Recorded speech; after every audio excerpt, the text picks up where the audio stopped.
Let's gaze indaba Z1KZNTV uyifundela uSamukeliso kaNgqulunga angekubingelele ke mbukeli asikubhekeleke lezo ke ihamba phambili osukwini namhlanje.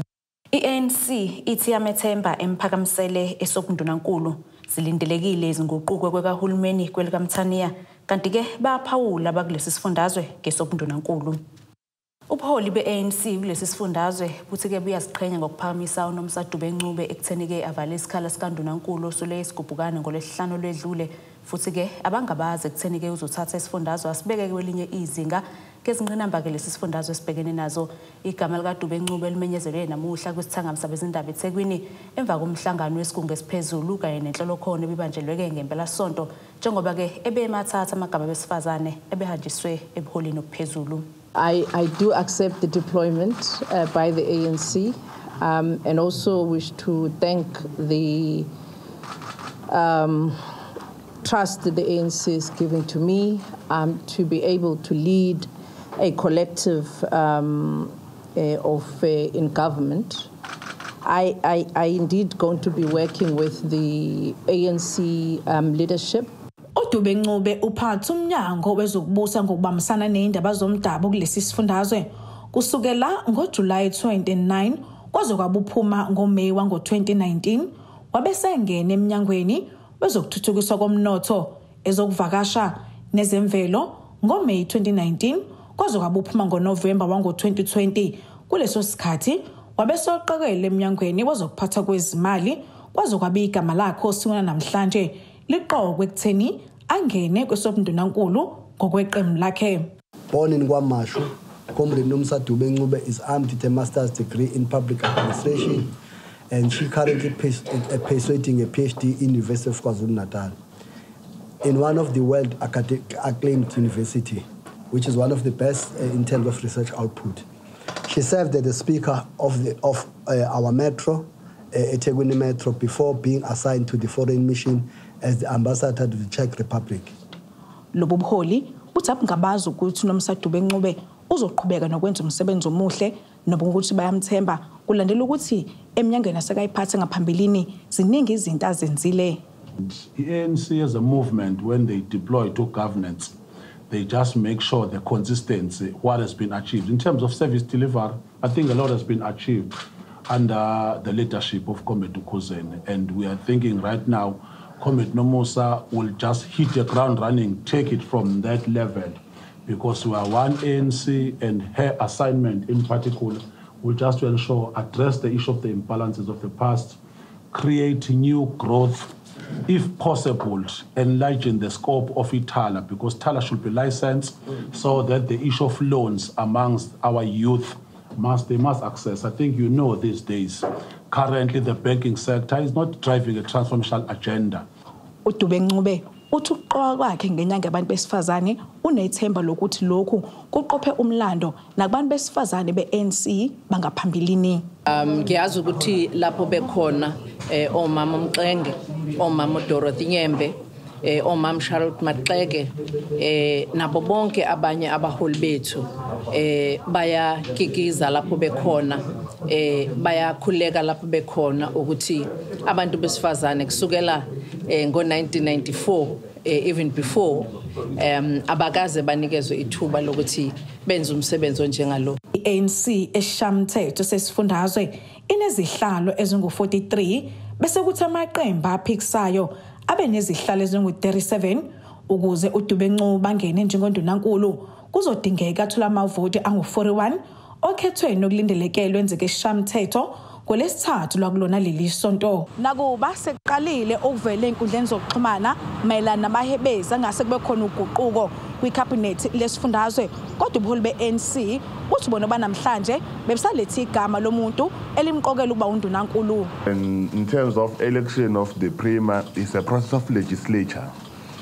We will, from the ANC point of view, we have just announced the Prima elect. Will then allow the processes of legislature from legislation to take a process of it. I think it was important to say that they were dealing with that matter. The chair was elected by the branches of the ANC KwaZulu-Natal to lead the ANC. not to lead government. Those are two different things.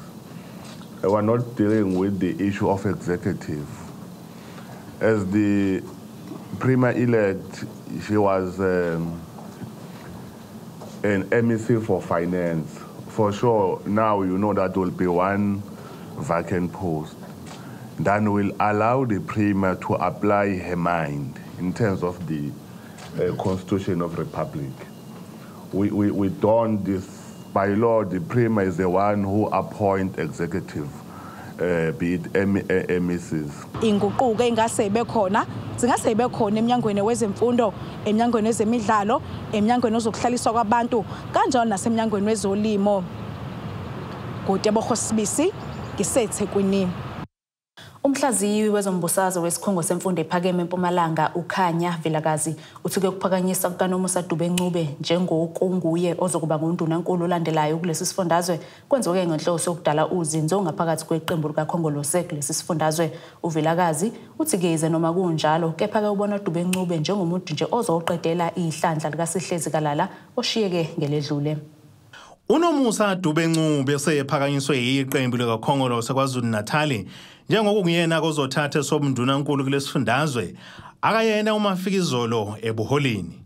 Phambilini uke wasebenza ke njengenxusa lakulele Czech Republic, waba kungqongqoshe wezokuthuthukiswa komnotho ezemvelo nezovakasha kulesifundazwe, waba ke ungqongqoshe futhi wezokubusa ngokubambisana nezindaba zomdabu kusona lesi sifundazwe, kanjalo ke nesokuba ke kungqongqoshe umnyango wezezimali kusona belu lesi sifundazwe.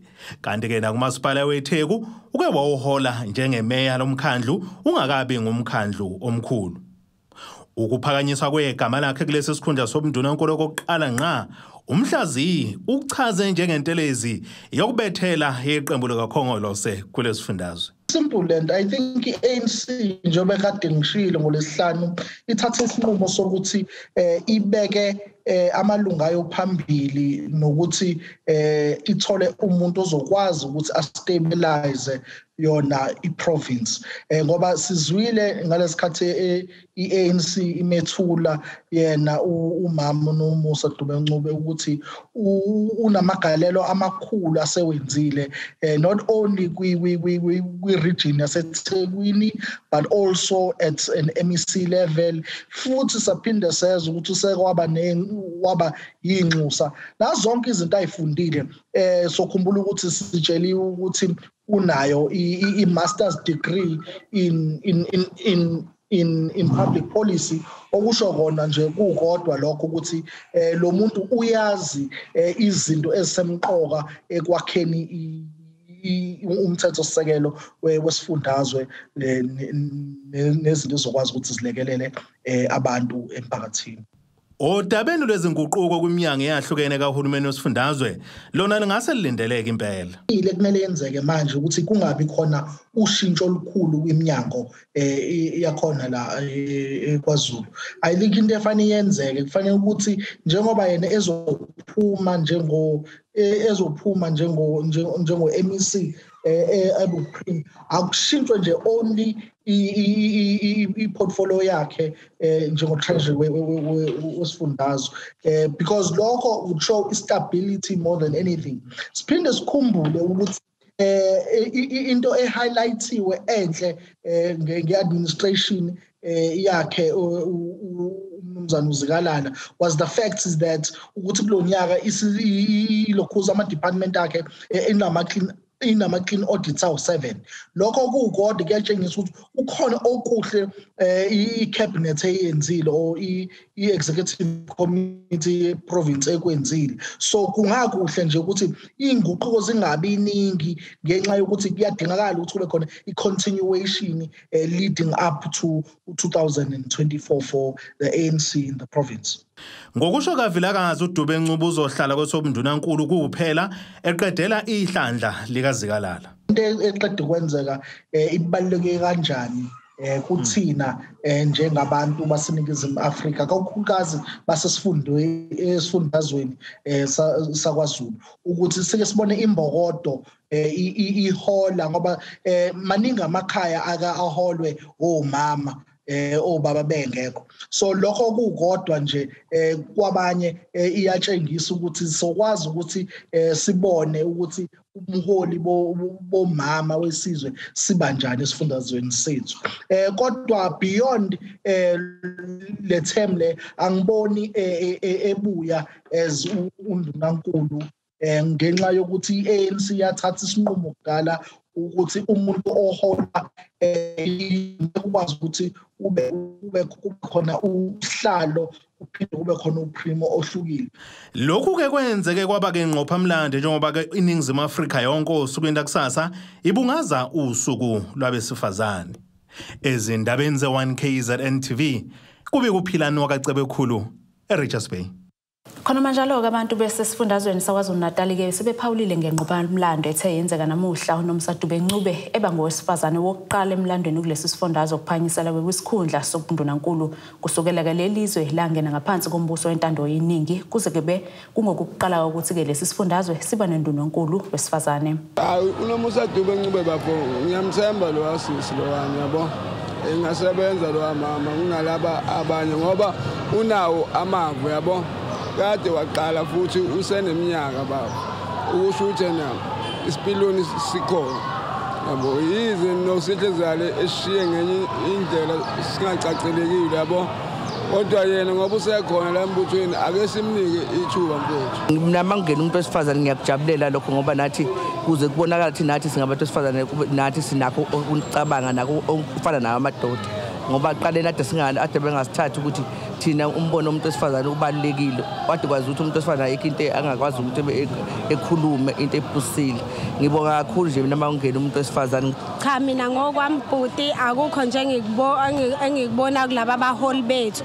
Vele into ebalekile ngabaholi bethu ukuthi abangene badle bethu mase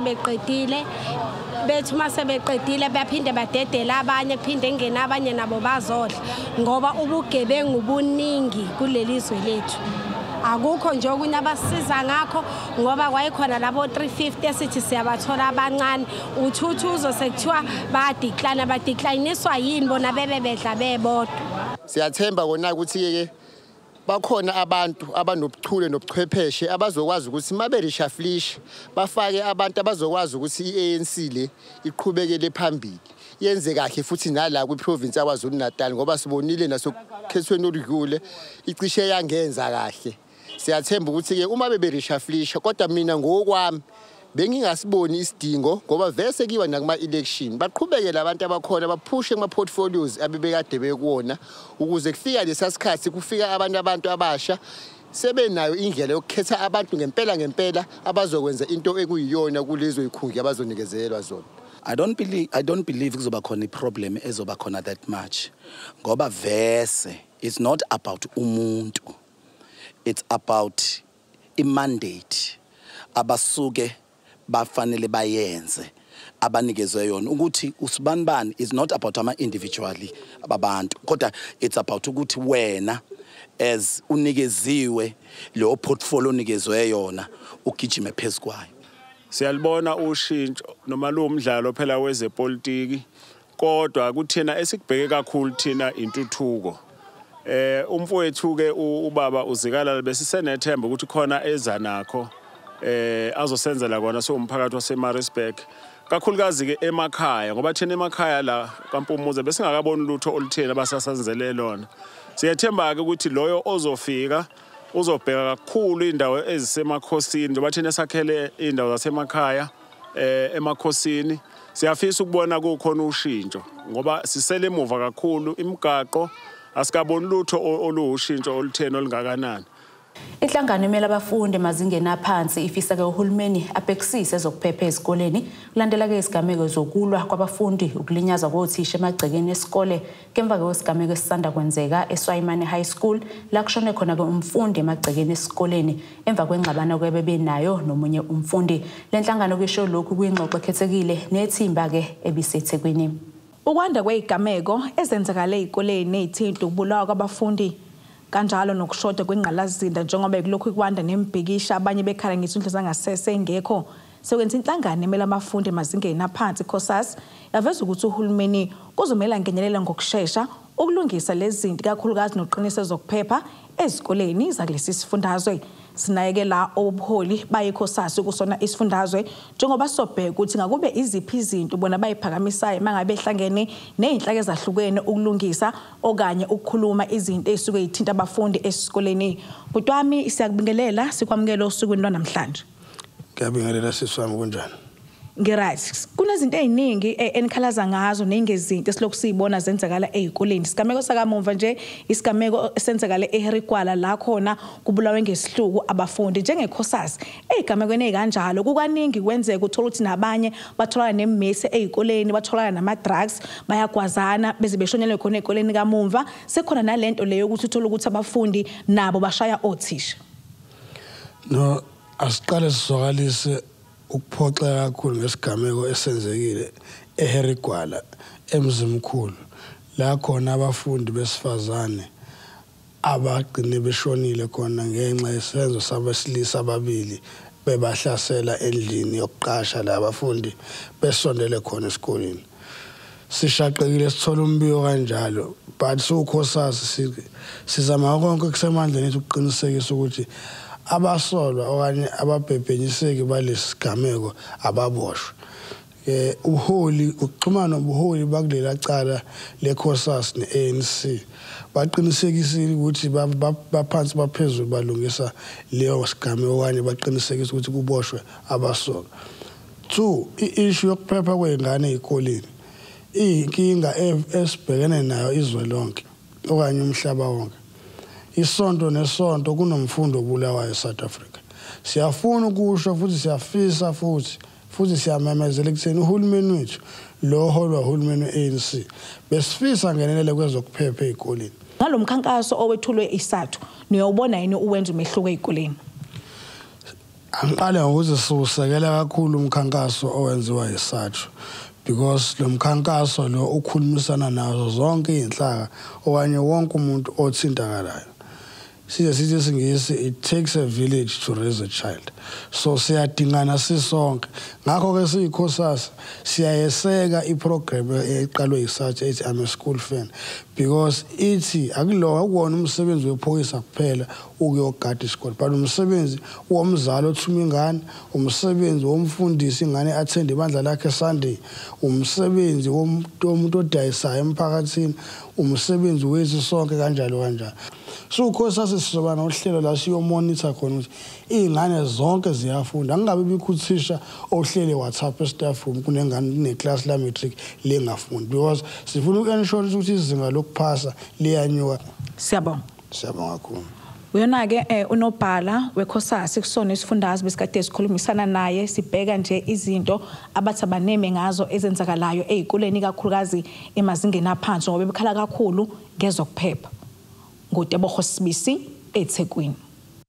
Asike sithishelele ezitolo sizobuya siqhubeke nezindaba zethu.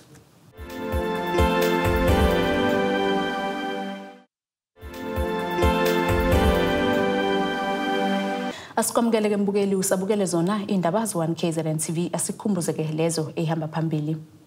I-ANC ithi Iyamethemba emphakamisele esobundunankulu zilindelekile izinguquko kwekahulumeni kwelikaMthaniya kanti ke baphawula bakulesi sifundazwe ngesobundunankulu.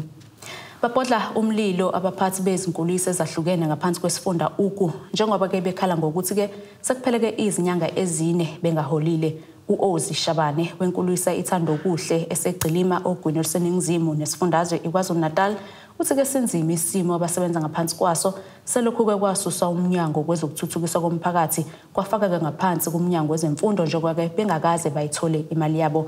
Ekhuluma ke neziko lezindaba uShabane uthi ke abantwana sebebhuqwa indlala ngoba ke abasakwazi ukubaphakela ngendlela abebejwayele ngayo, imali ke ehlinzekwa izinkulisa ayisangeni.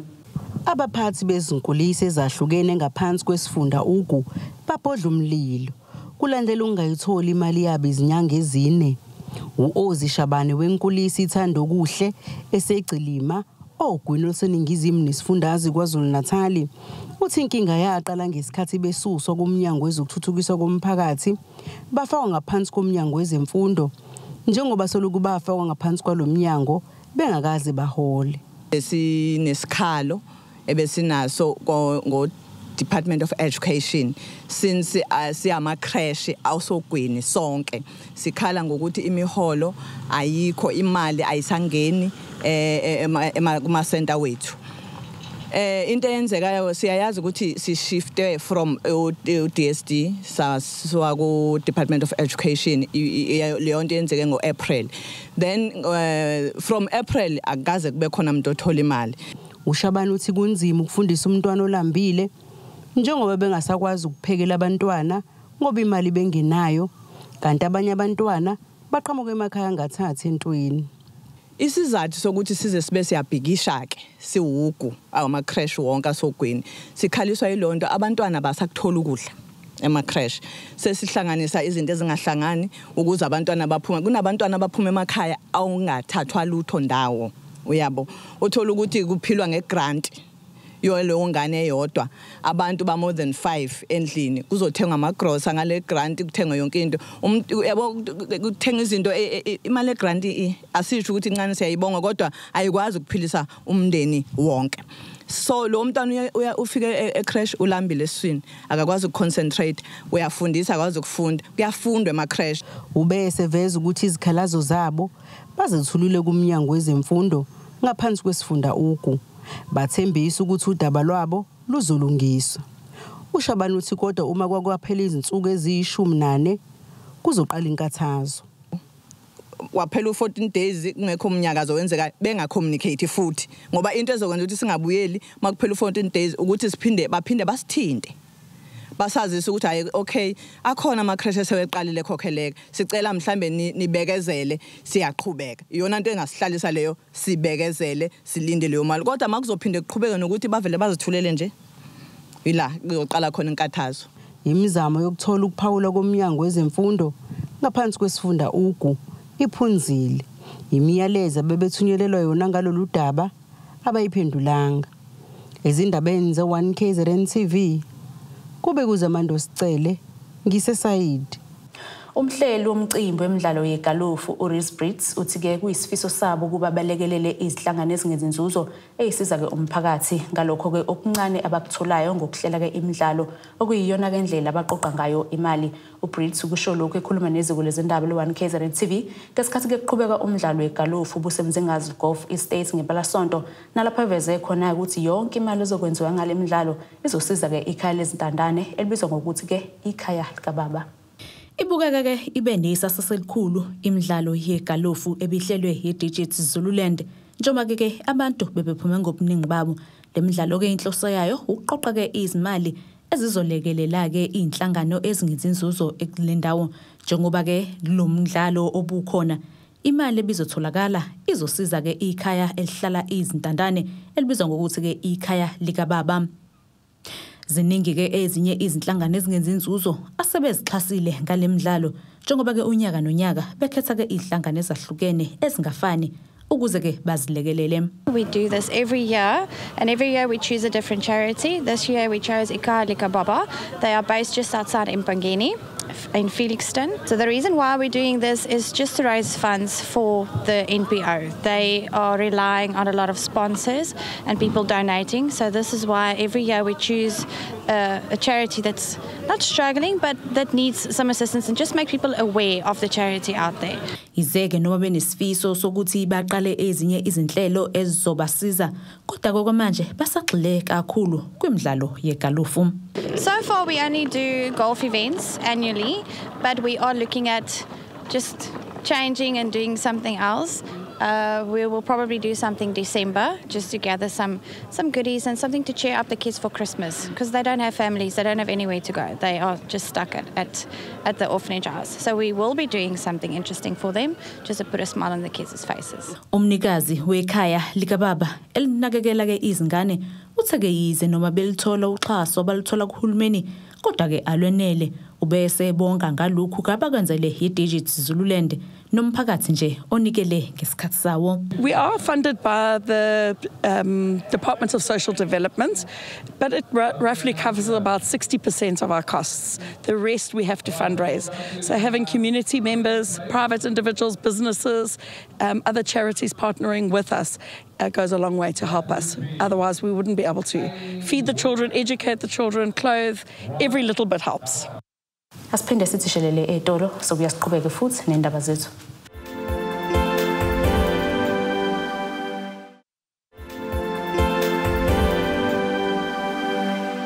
Asiphinde sikwamukele mbukeli usabukele zona indaba ze-1KZNTV asikhumbuzeke lezo ebesithe sihamba phambili. I-ANC ithi Iyamethemba emphakamisele esokundunankulu zilindelekile izinguquko kwekahulumeni kwelikaMthaniya kanti ke baphawula bakulesi sifundazwe ngesokundunankulu. Asibheke engosini yezomnotho.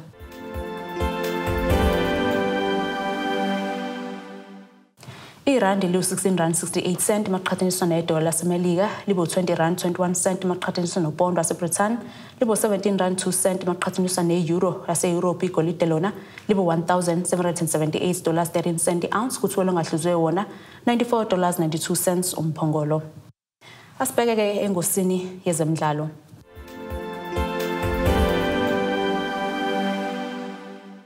Iqembu losuthu lomabheshankona amaZulu FC seliqiniseke udonga lalo lasemumva ngokusayinisa umdlalo osanda kudedelwa iKaizer Chiefs uRamahlwe Mphahlele. Umphahlele ke ubelokhu ke eziqeqesha nosuthu ngaphambi kokuba ke leli iqembu lihlabeke umxhwele ngaye njengoba ke ligcine limsayinise inkontileka yeminyaka emibili.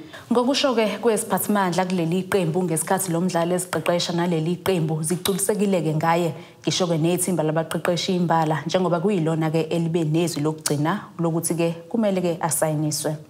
Nasike isimo sezulu esingalindeleka.